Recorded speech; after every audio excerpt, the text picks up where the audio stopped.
Welcome to my YouTube channel AGM coaching A1 এ। আজ আমি তোমাদের সঙ্গে আলোচনা করব ক্যাপিটাল লেটারের ব্যবহার সম্পর্কে। চলো শুরু করা যাক।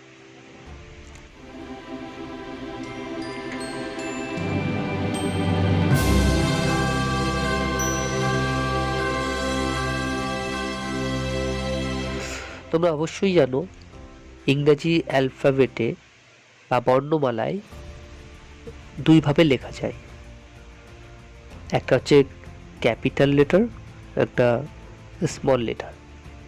তো ক্যাপিটাল লেটার কোন কোন জায়গায় ব্যবহার করা হয়? এক, যে কোনো সেন্টেন্সের প্রথম লেটার ক্যাপিটাল লেটারে লিখতে হয়, যেমন he is a good boy. এখানে সেন্টেন্সের প্রথম লেটার হির এইচটা বড় হবে। দুই, প্রপার নাউনের ফার্স্ট লেটার সবসময় ক্যাপিটাল লেটার হয়, যেমন today is 4th August. August একটি প্রপার নাউন, তাই এর প্রথম লেটারটি ক্যাপিটাল হয়েছে। তিন, সংজ্ঞাবাচক বিশেষ্য পদ সেন্টেন্সের যে কোনো জায়গায় বসুক না কেন সেটা ক্যাপিটাল লেটারে লিখতে হয়, যেমন রাম, স্যার, দিল্লি, কলকাতা। চার, মাস বা দিনের নামের প্রথম লেটার ক্যাপিটাল লেটার হয়, যেমন জানুয়ারি, সানডে, এর প্রথম লেটারগুলো ক্যাপিটাল।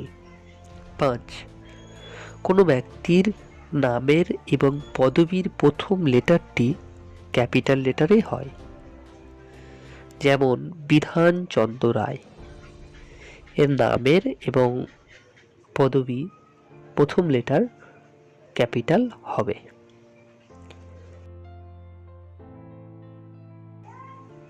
ছয়, ইংরেজি কবিতার প্রতি লাইনের প্রথম লেটার ক্যাপিটাল লেটার হয়, যেমন twinkle twinkle little star, how I wonder what you are. এখানে টুইঙ্কেলের টি এবং হাউ এর এইচ ক্যাপিটাল লেটার হবে।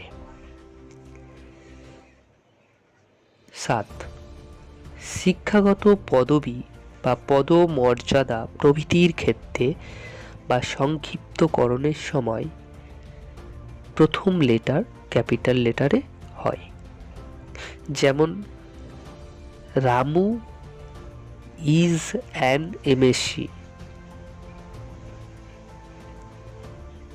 8, কোনো সাগর, পাহাড়, নদী, বড় অট্টালিকা, দ্বীপপুঞ্জ ইত্যাদি নামের প্রথম লেটার ক্যাপিটাল লেটার হয়। তো বিশেষত এই যে 8টা পয়েন্ট আছে, এই পয়েন্টগুলো যদি থাকে তাহলে তার প্রথম লেটারটি ক্যাপিটাল লেটার হবে। থ্যাংক ইউ বন্ধুরা ভিডিওটি দেখার জন্য।